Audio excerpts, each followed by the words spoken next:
Welcome to Nirmala simple recipes. நாம் இன்றைக்கி பார்க்க போகிறதுங்க சுலபமான முறையில் நம்ம ஓமப்பொடி செய்ய போகிறோம். எப்படி டேஸ்டியாக செய்யுதுன்னு வீடியோக்குள்ளே போய் பார்க்கலாம். அதுக்கு முன்னாடி நீங்கள் சப்ஸ்கிரைப் பண்ணாதவங்க சப்ஸ்கிரைப் பண்ணுங்கள், பெல் பட்டனை கிளிக் பண்ணுங்கள், கமெண்ட் பண்ணுங்கள், ஷேர் பண்ணுங்கள். வாங்க நம்ம வீடியோக்குள்ளே போகலாம்.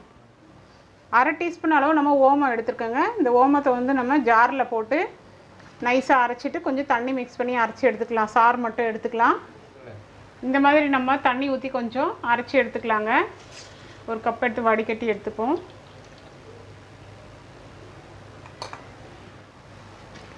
நம்ம சுலபமான முறையில் நம்ம ஓமப்பொடி செய்கிறதுக்கு தேவையான பொருட்களை பார்த்துக்கலாங்க. 2 கப் கடலை மாவு எடுத்திருக்கேன். 2 கப் கடலை மாவு, 1/2 கப்பு வந்து அரிசி மாவு எடுத்திருக்கேன். கொஞ்சம் ஓமம் போட்டு மிக்சியில் வடிகட்டி வச்சுருக்கேன். தண்ணி ஒரு 1/4 டம்ளர் எடுத்து வச்சுருக்கேன். உப்பு எடுத்து வச்சுருக்கேன். கொஞ்சம் பட்டர் எடுத்து வச்சுருக்கேங்க. இப்போ நம்ம மிக்ஸ் பண்ணிக்கலாம் வாங்க. 2 கப் நம்ம கடலை மாவு சேர்த்துக்கலாங்க.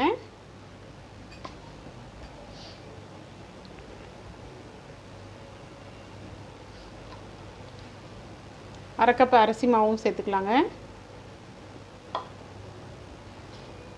இந்த ஓமம் தண்ணி வச்சுருக்கேன் இல்லையா, அதை ஆட் பண்ணிக்கலாங்க.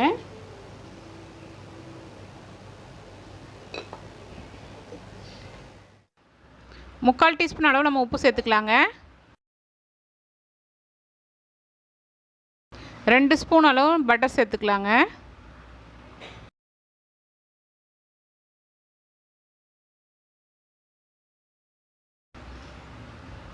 கால் டீஸ்பூன் அளவு நம்ம மஞ்சள் பொடி சேர்த்துக்கலாங்க. கலர் வர்றதுக்காக பெருங்காய பொடி கொஞ்சம் ஒரு 2 பிஞ்ச் போட்டுக்கலாங்க.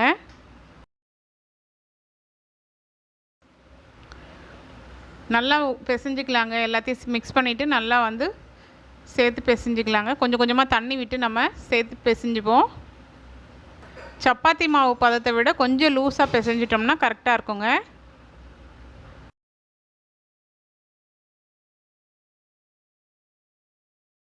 இந்த அளவுக்கு நம்ம பிசைஞ்சிக்கிட்டால் போதுங்க.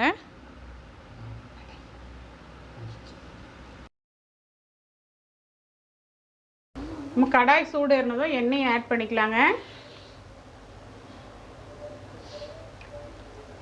எண்ணெய் காஞ்சிச்சிங்க. இப்போ நம்ம ஓமப்பொடி புழிஞ்சிக்கலாம்.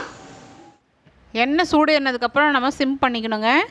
ஃபஸ்ட்டு டைம் நீங்கள் ட்ரை பண்ணுறதா இருந்தால் நம்ம சுற்றி வரும்போது வந்து எண்ணெயில் இருக்க ஆவி வந்து நம்ம கையில் படுங்க. அதை கொஞ்சம் கேர்ஃபுல்லாக பண்ணணும்.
டேஸ்டியான நம்ம ஓமப்பொடி தயார் பண்ணிட்டோங்க.